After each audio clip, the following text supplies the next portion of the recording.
breaking down security. A couple weeks ago, I attended Bsides Seattle and I had a great time.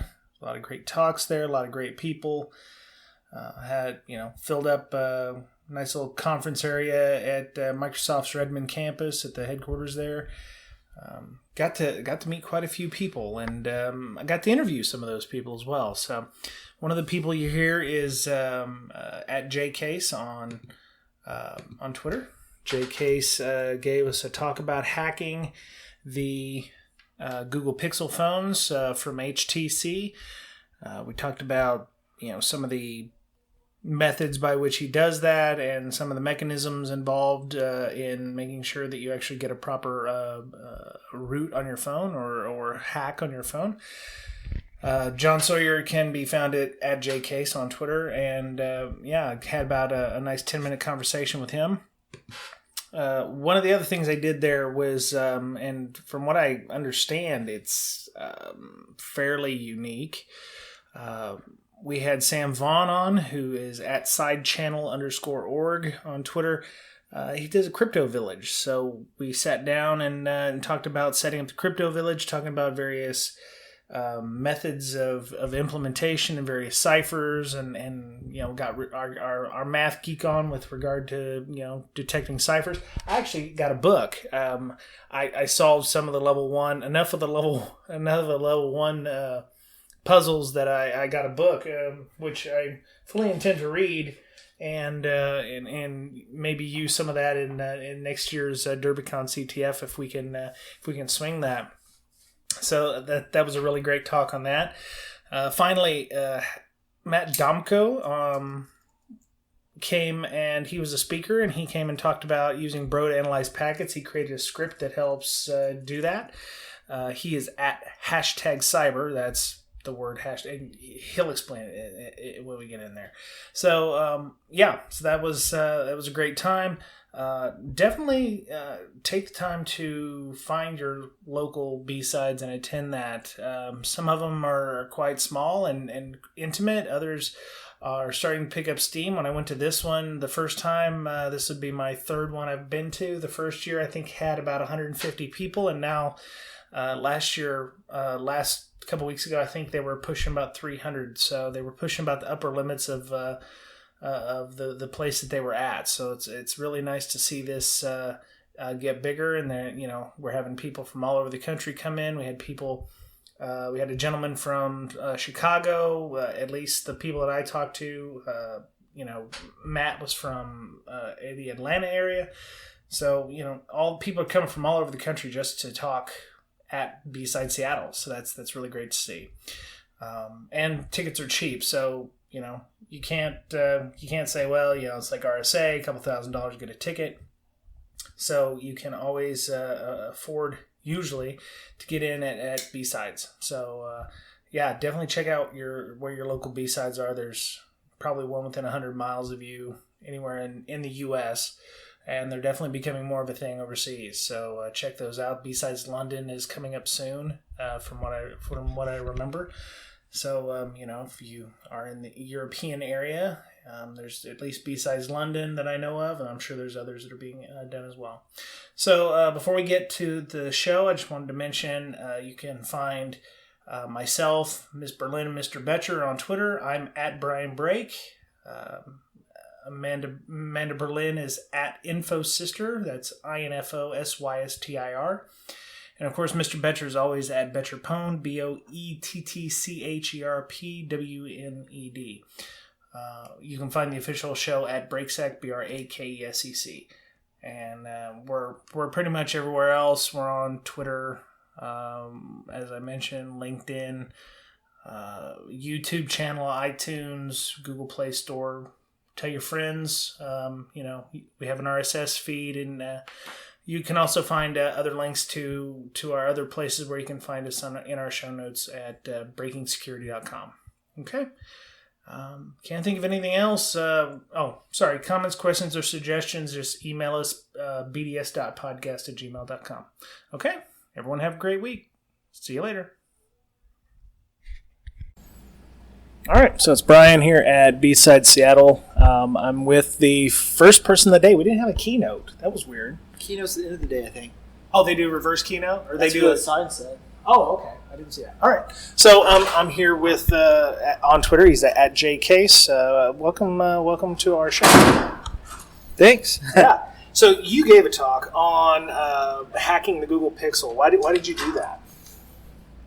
Well, I like hacking HTC phones. I like Google phones, and I wanted to come to Seattle for sushi, and it's a good excuse. Oh, well, I mean, short of Vancouver, I think, yeah, Seattle's probably a good... You're in Redmond, though. I live in Port Angeles, and we have one sushi place that's decent. Oh, really? No really good sushi. So okay. Any chance I can get to come up here, I can take it for sushi. Okay.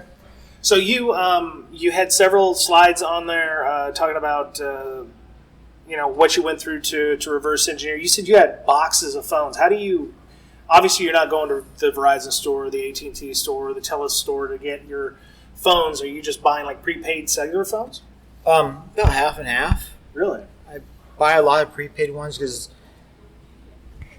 it's a good thing if you're in a funk and you're not finding something. It's nice to find something that kind of gives you encouragement. Uh-huh. And the prepaid ones tend to be lower quality, so the prepaid ones are easier to find stuff on. So if I'm in a funk, I'll go to Walmart and buy 10 of the $15, $20 phones. Oh, wow. And then I'll find something. And I'm like, oh yeah, now I have something, so I encourage to work further. Okay. And you said you've got like a box of bricked phones. Is there no way to recover those, like using a JTAG or something like that? Some of them yes, some of them no. Okay. Like if you blow the wrong fuses or you screw up flash storage, it's a dead phone. Okay. And so you raised quite a bit of money from bug bounty programs. So this was a very lucrative year for you. But you give it all to charity. All the bug bounty funds go to charity. Yeah, that's very cool. Yeah. And that was very inspiring. So Thank you. I appreciate that. It was awesome. So you just have it in for HTC because I like HTC. I actually like HTC. I don't really have it in for them, but I like it. I like them. I like messing with phones. Yeah. You were telling us a story about how they had... They tried to bully me. Not really HTC, but one of their developers, who I believe made the mistake that I exploited once, tried to bully me a little bit. That kind of gave me a little bit of a hard-on for HTC. It was an overreaction on their part? If they did I like to blame HTC, like I said, but I think it's just one developer was overreacting. But yeah, it was kind of scary. He was calling my house, and he was calling it from a fairly local number. Wow. So it was like, I have small kids. I was freaking out a little bit. But that was a number of years ago. The HTC security team, however, despite not willing to drink with me, they've always been cordial when I've met them. They're always nice people. So. Okay. So we see a lot of stories in the news about how Android devices are insecure, and they blame, the handsets for that. You in your talk said that the majority of the security issues are OEM based, not necessarily Google based. Yeah, I don't like when people say Android's insecure. Android has its security problems, but most of the issues that get attention and most of the issues that actually end up existing are not really Android's fault. They fall on some OEM customization or some underlying OEM software. Mm-hmm. So there's the basic vanilla Android AOSP, and then it's just the add-ons, the little bits that they think they can just shoehorn into it. Yeah, typically that's where I'm going to say almost all of my vulnerabilities come out of the shoehorned OEM customizations or the carrier customizations. Okay. And you said that the Pixel phones, I have a Pixel phone. I have an XL, actually. I bought mine from the Google store, so mine can be unlocked, right? Right. Okay. You said there were only certain phones, certain handsets. I know for sure Verizon and EE UK sold handsets can't be unlocked officially. Yeah. I am told conflicting information on whether the Canadian Telus carrier ones can. Okay. So I'm not 100% positive on those. Yeah. So the reason that I actually bought my Pixel phone was because I have a Nexus 6 that I wanted to play. People are going to get it. I played Pokemon Go. Okay. Sadly, yes, I played Pokemon Go. My phone was rooted. And because of something called Safety Net, I was unable to use that stuff. So I had to go legit. I think it's a fairly decent thing, but I mean, do you deal a lot with those kinds of detections when you're hacking on a phone? I don't care about it typically. I don't. My personal phone, I don't run rooted, so I don't have an issue, and I don't really care if they detect it unless it does something negative to the phone's ability to turn on. Yeah. So when you're reversing phones, the reason you have a bunch of boxes full of bricked phones is because you'll go in and you'll look at something and it'll pop a fuse because you didn't know it was there, or some kind of technology? So they use fuses for storage of certain phones, like Motorola will use a Qualcomm fuse to store whether it can be unlocked or not. Mm-hmm. So if you blow the wrong fuses, they can store other information too, but you can blow the wrong fuse, the phone won't turn on anymore. It's not their fault. I'm tinkering with it and I did something wrong. Mm-hmm. Or some phones, if you mess with the flash memory wrong, it'll stop working. Yeah. Or sometimes it just breaks, and I don't know why, but it stopped working. So yeah. So I'm not exactly certain what a fuse is. I'm seeing it's a fuse. It's a fuse. A physical fuse you can use to store information. Really? Okay.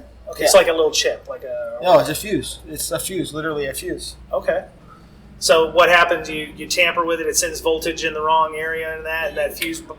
Well, yeah. Sometimes you want to pop the fuse. Okay. Like a Motorola phone, if you pop the fuse, then you can unlock the bootloader. Right. They use a fuse to control whether the consumer can unlock the bootloader or not. Like the Verizon ones, the unlocking fuse is not blown. So if you can find a way to trigger that fuse to blow, then you can start unlocking the phone. Okay. And you obviously can unblow the fuse. No, you can't. It's a physical fuse. Really? Okay. So if you blow a fuse, it can't be unblown. Wow. All right. Because I've actually returned some phones back to stock OEM. Well, it depends on the phone and how it's stored. Not all phones use fuses for unlocking. Okay. So you only deal with HTC, but have you dealt with like some of the Samsung stuff like Knox or anything like that? Okay, can't talk about that one. All right. Anyway, we're gonna move along. Okay, so so how do you find how do you continue to hack on these? What's the starting point for something like this? Because in your talk, you said it's always a starting point. Firmware, always. You're dumping the firmware. Either dump it or obtain it. I mean, you have to have the firmware. You can't start on it. And that takes a lot of Google dorking, you said. Google dorking is a good way to get firmware. Okay, all right. But because these OEM manufacturers build upon the previous phone generations, so the HTC 9s or the whatevers, they just use the same code base on multiple. Sometimes they restart. HTC restarted with the 9. They restarted everything. They rebased all of it. Well, almost all of it. Okay. So entirely new code base. So you had to basically learn from scratch day one. It wasn't entirely new, but it was mostly new. It was different. Okay. Because different architecture, different technology, different. Yeah, they moved. Yeah. Different sockets and stuff. Different socket on. I have no idea why they did it really, but they moved to it used to be just the bootloaders, and you'd flash the firmware in the LK bootloader. Now you flash the firmware in the download mode, which is not a bootloader; it's an actual kernel, Linux kernel RAM disk. Yeah. Okay. So you use a lot of specialized tools. You mentioned IDA in your talk. You actually created some test software suites. Is there any other tools that you use when you're developing this? Or creating or dumping firmware or what have you. Yeah, sometimes. I mean, I've had to use JTAG. I've had to use JTAG's basically dead on Android, but I've used JTAG to extract firmware before. I've used flash memory readers to extract firmware. Okay. If you got root on the device, you can obviously dump the firmware. You ever desoldered chips and read them that way? Flash memory. Yes. Oh, flash. Okay. All right. Very cool. All right. Well, that was an excellent talk. I'm hoping that will be the best talk of the day. I hope it was. I hope there's something better. But. Well, I'm loving the caliber of talks today. So, thank you for coming to the show, and thank you for talking with us. Right on. That was at J Case, right? Right. And then the other gentleman who helped you with some of it was... There's, Sean Beaupre, which is at Firewater Devs. Okay. Did most of it. Okay. Ben Atkins, which is at Ben_RA, helped with some of it too. Excellent. Okay. Sean's incredible. Awesome. Firewater Dev guy. Excellent. All right. Well, thank you. Appreciate that. All right, so we're here at Bsides Seattle with Sam Vaughn. Okay, and you are on Twitter as sidechannel_org, or also known as Subterfuge. Subterfuge. Okay, so you organized the crypto village here at Bsides Seattle. That's correct. This is our second year. Oh, really? Yeah. Okay. So how this kind of came about, I've always been interested in puzzles, lockpicking, and all that. And Josh, who runs B-Sides, has always had a lockpick village. So I was kind of like, hey, I want to contribute. I'd like to be part of this.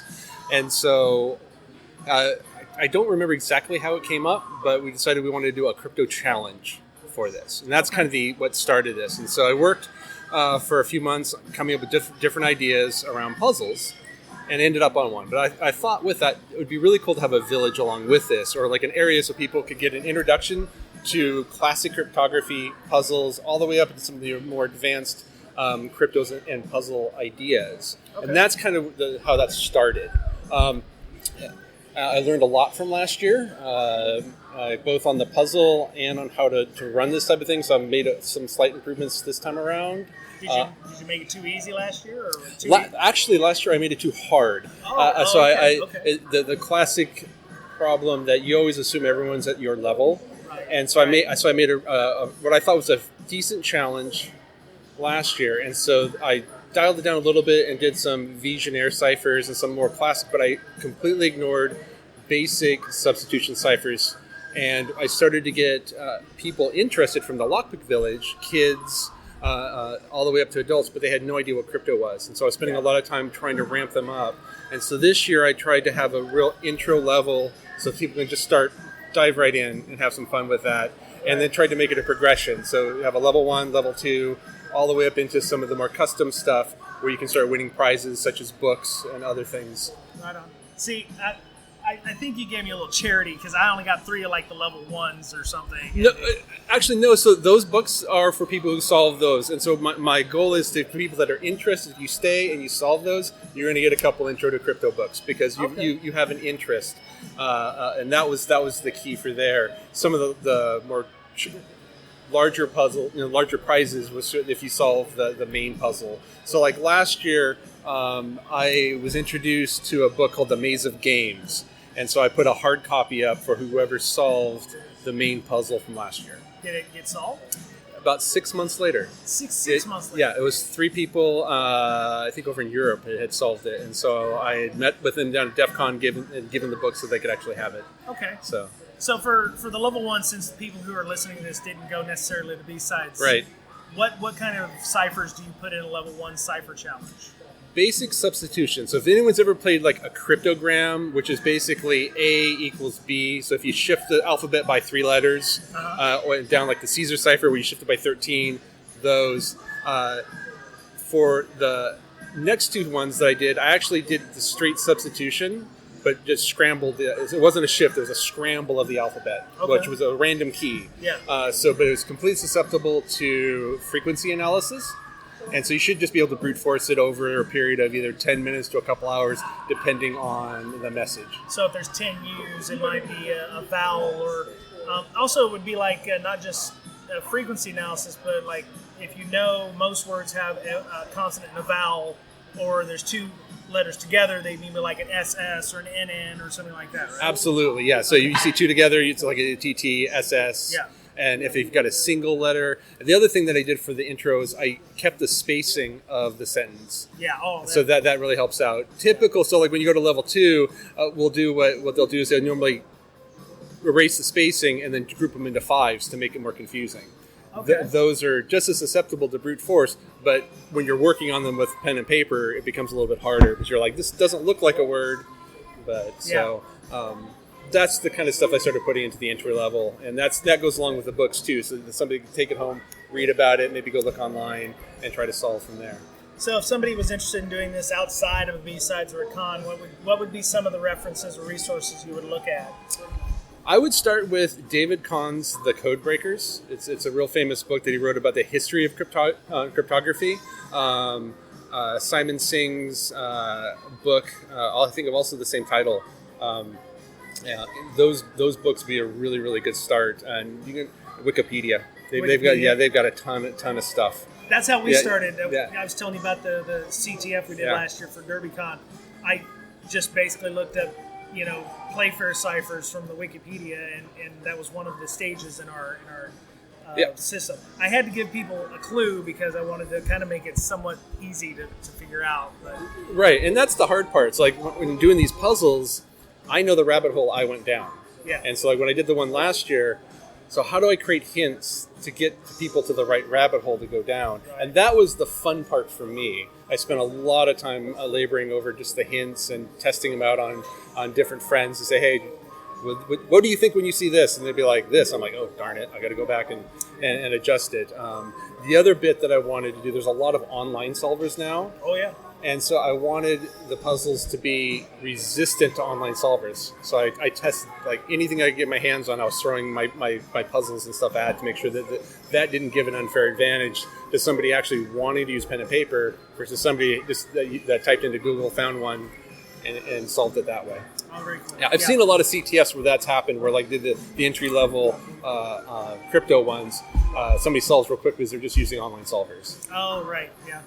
Yeah, I actually was hoping that somebody would figure out it was a Playfair cipher and then go to Google and try to find one that would help them solve it. Yeah. Unfortunately, I always picked the one that wasn't the very top one, which is what they would pick. And sometimes the algorithms or the coding or the programming would be wrong, and they would get the wrong answer. Yep. So there's, I think there's some improper implementations of the ciphers online too. I think especially like the one like Enigma. There were several Enigma solvers out there, but they all solved it differently, or they all used one key ring or whatever to one solve. rotor versus instead of the three, whatever, and that caused a lot of problems because they were like, this doesn't make any sense. And I'm like, well, I use this link, So it was kind of difficult. But, yeah. So are there any other places to do crypto villages other than here? Well, I want to give a shout out to, there is a crypto and privacy village that happens at DEF CON. It's a completely separate group. They deal more in actual real world cryptography. If you're talking public key cryptography and those type of talks along with privacy. Sure. So those are the only ones I've ever seen. I've not ever seen one that's geared more towards puzzles and basic class cryptography. Probably the closest thing is like Lost at DEF CON. He throws a lot of the stuff into his challenges. Right. But I was trying to get something that could be solvable in a day, or something you could take with you and work on for next couple of weeks or month at your leisure, and then have some reward of solving that. And trying to entice people into this type of puzzle making. Very cool. Okay. So are you available for other cons? Yes. Okay. And tell me, you said sidechannel _org on Twitter. Correct. And if you search for Subterfuge, there's only a few of those, but I'm Subterfuge at sidechannel _org and on Twitter. What is sidechannel? Sidechannel is just one of the domains I own. And sidechannel attacks has always been something I'm always been interested in, and that's just like it's a crypto type attack that you, at the most basic level, you're looking at power levels on chips to derive keys. Wow. Right. So so a lot of times when you're designing crypto systems, you have to make sure they're resistant to these type of timing attacks. I always just love that idea of coming from a side door. I think, what was it? Bruce Schneier was famously quoted about side channel attacks. It's like, instead of hitting it head on, like if you've got some sort of power, you just like, well, what happens if I hit it like 30 times? What does it do? You try to break things not in the head on approach. And so I just always loved that. And so when the domain came open, I took it. And that's probably another hint if you're ever trying to solve some of my puzzles. Subterfuge is something I might throw in there. So bang it a couple times with a hammer. And or look at it from a different angle. Right on. All right. Well, that was excellent. Thank you. Thanks for coming on the show. Oh, my pleasure. Thank you for having me. All right. Excellent. All right. So we are here at Bsides again with Matt Domko. Domko. Domko. Yeah. And you are on Twitter as #cyber. #cyber. That's not what the actual hashtag No, is. that's like at HASH. Yes. I figure like you just throw like cyber in front of anything and you get money. So I was like, maybe I can make that my Twitter handle and just start getting money. Damn. It's like breaking down security cybercast. Yeah. The cyber 5 more times, 5 times. Cyber. Much more income. It's like Beetlejuice. You invoke it, say it 3 times, the money's come. Yeah. So you flew up here from Atlanta. Yes. It's not hot right now. No, it's beautiful. So I used to live up here for like 8 years. Yeah. Now that I'm down in Georgia, I can ride my bike to work 360 days a year. 360. 360. There are 5 days when it's too cold and 60 miles an hour. I'm not doing it. Or it has half-inch ice. Yeah, or there's ice. It's ice, half-inch ice. Or like a again. tornado. Yeah. But that's 5 days a year. It's not Right that on. bad. All right. So you came up here just for this? Yeah. Why? So I've got friends that live here still, so I get to Okay. spend a couple days. And my company said, hey, if you go stand on stage and look pretty in your Chiron shirt, we'll pay for your flight. Did you give a talk? Or something? Yeah. On what? Bro. So I wrote a bro script to do anomalous detection, basically. Makes building your baselines a lot easier. Right on. So kind of just try to expose more people to it, try to Okay. make life easier for blue teamers. And you use Bro at your office quite a bit. Yeah. And on what makes it better than, say, Snort or Circata or something like that? So I love it for the small amount of log sizes, right? Okay. So with Snort and with Circata, anything where you're gathering full PCAP, like you can keep full PCAP for a week, maybe, Yeah. if you're lucky. I can keep bro logs, the package string, I can keep that for 6 months, a year. Like, life becomes really good. And then with those, so Snort and Circata, they're both signature-based.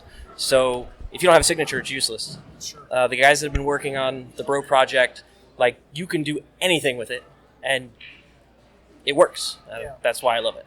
So we just talked about this Yara rules and all those. So how does your company go about finding and curating threat lists or your Yara rule sets or whatever? Do you make your own? So I'm an instructor. You're an instructor? Yeah, so I don't do our actual security. We've got a bunch of cool guys that do that. Okay. And they don't let me play with their stuff because then I want to try cool new things that I want to teach, and then that I get in sucks. trouble. So Okay. I don't get to do the cool stuff. Okay. So when you're teaching, what exactly do you teach them? So I'm teaching them how the different tools work. Yeah. So getting them exposed to them for a first time. Okay. So and then if you've seen it once, well, now we're going to drive you a little bit harder. Now you can maybe think about things you hadn't thought before. Okay. So we target mostly people that have, so you've already got your Security Plus and you've got a couple years in the industry, but you want to do more than just process tickets Yeah. in a SOC somewhere. We can expose you to some new things, and that's Very nice. what we do. Okay. So you said you can store full PCAP for months at a time or whatever. You like Bro because of the small file sizes. Is it necessary to capture full PCAP, or if it's not, what fields are necessary or most important for that kind of stuff? So I love having all three, right? So whenever I did the talk, I kind of hit on, so you can do 100% PCAP. You don't have, that takes up a lot of space. So I can keep that for a couple weeks if I can. As long as I can, it's important. Yeah. If once that starts to go away, I have to roll it over, I definitely want to have my package string. So anything that's ASCII text or can be converted into ASCII text, I want that for as long as possible. Okay. And then on the far right, for a couple years if I can, I would still like net flow data. So going from just a couple weeks, because that's all I can store as far as PCAP goes, a couple months or as much as I can store as far as packet string goes, and then with NetFlow, as long as I can store, because it's just tiny text files. Package strings so that you can run grep, or you can look for probably malware with comments, or Well, so the cool thing about packet string and the stuff, the logs that Bro provides us, so if I know that there was an intrusion and I know that system A downloaded a malicious binary, and I have the name of the binary because it was running and I found it. If I don't have PCAP anymore, I don't really know if all I have is PCAP. I don't really know where that file came from. But if I'm storing packet string, I'll actually see the GET request where that system downloaded the malicious binary. So now I have another IP I can track. Just gives me a lot more flexibility. okay. And so you've got all this data. How long does it take to analyze things? So it definitely takes time if you do it the old way. I know whenever I first started trying to build my little baselines, and that's what the talk was basically about. But when I first started, it was let me just pull up the PCAP and sort, and now I'm manually going through and making a list. And it takes forever, weeks, just for 100 hosts. So if we bring Bro into the equation, I can have Bro just log, hey, create a list of every single port that this host used. And now I have a list of every single port that this host used. And it's that easy. It takes 5 minutes. So Bro does analysis. What does it use to store on the back end? Are we talking like a Postgres database or MongoDB or whatever? No, so they're actually all just stored in flat text files. They get archived. Really? Yeah, so they're tiny. It's not a super big deal. They're tiny. They get they're tab separated, just right there. As far as access them, if they get rolled over, well now they're zipped up, but they're still text files. I love Security Onion just because got an Augusta guy that wrote it, so it's pretty cool. So with that, all of my Bro data automatically goes into ELSA, and so that does get stored in a database, and then ELSA is where I do the majority of the querying. Okay. So you said the text files are tab separated values? Yeah. Okay, so you can use the ultimate InfoSec tool, Excel. Yes, and exactly. Import them into Excel. Yep. So you can and have just do your filters. Yeah. It's. I joke, but I use Excel. I use Excel probably once or twice a day. To do anything, whether it be firewall audits or whatever. It sucks. So you're an instructor just for your own company? Oh no, I work for Chiron Technology Services. Okay. So you're teaching other companies how to use Bro properly. Correct. Okay. Well, I wouldn't say properly. My definition and Seth and the rest of the guys that work on the project, it might vary, but I'm trying to get the word out about it at least. Okay. So. All right. So where are you going after here? What are you speaking at? I'm actually going home for a couple weeks. I think I'll be teaching in Augusta, and then going to Germany for Troopers DE.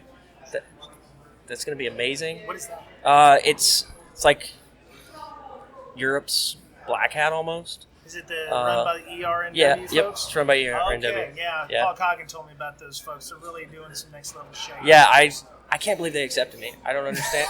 Like, don't talk like no, that. I submitted for it. Quitter talk. I was just like, well, they can say no if they want to, and I'll be totally okay with it. And then they emailed me, and I was just like, you sure you're not the token American? That's what I was thinking, but no. Who is it that's going? Is it? I can't remember who the other guy's going, but it's like some InfoSec rockstar is also going, and he's going to be talking about some cool tool, and I'm just like, I'm going to be on the same stage as him. It's going to be awesome. I got people calling me celebrity here, and I told them to just go F themselves right off because I'm like, I ain't nothing. So what are you talking about over there, Troopers? Are you talking about the same thing? So I actually took the concepts that I spoke about here. I took them, and I was like, this could still be easier. So what I'm doing is I'm writing a Python script that'll just basically automate all that. My goal is, because I was in the Army, and I know I wasn't the smartest guy in the world, so I want to be able to have a tool that I can just hand out to some dude in the Army, and he can click option 3, and now he's got a sensor deployed. And when he clicks option 4, it'll automatically build that baseline for him. So it'll look at all the alerts, parse them, and then once the initial one's built, he'll still get alerts, and he can just go through a menu. Yes, no. Is this traffic authorized? Yes. Is this traffic authorized? No. And just trying to make things easier for the smaller security teams. Yeah. I think that's the name of the talk, is arming small security teams. Okay. So let me ask you a question. So you're going to create a Python script, but do you worry that there would be an over-reliance on your tool to the point where they would just assume that everything is good on your tool instead of trying to actually learn the commands needed to, actually secure their own environment? It's great to have a script, right? But if you don't know the command that's actually doing what's under the hood, it kind of is a detriment, is it not? Right. No, it definitely it would be bad. I've got a couple warnings on there that's like, you should not do this, but it'll work. Okay. But you're definitely right. I really don't want somebody just going to GitHub, pulling it down, and being like, yeah, we have anomaly-based logging IDS now, mission complete. I don't want that. Because if they're just running the script, they may not be doing the necessary after bits to do what's necessary. So they may have anomalies, they just don't know what they got. Right, exactly. Okay. So definitely not telling people this is amazing and it'll solve all your problems, but it'll make your life a little bit easier if you want it. I've always been a fan of I use Handbrake. So when you're burning videos or shaking up videos, it'll show you the options at the bottom along with the command that you're running, which I always thought was great. Yeah. So I kind of like that kind of user interface. I wish there was more like that. I know that not everybody has options. Cool. All right. Well, thank you for coming on the show. No problem. Appreciate Thanks that. for having And if you do a lot of PCAP analysis on the regs, so could we count on you for another episode maybe to talk about PCAP analysis? Oh, definitely. Excellent. All right. Thanks for coming on. No problem. Right on.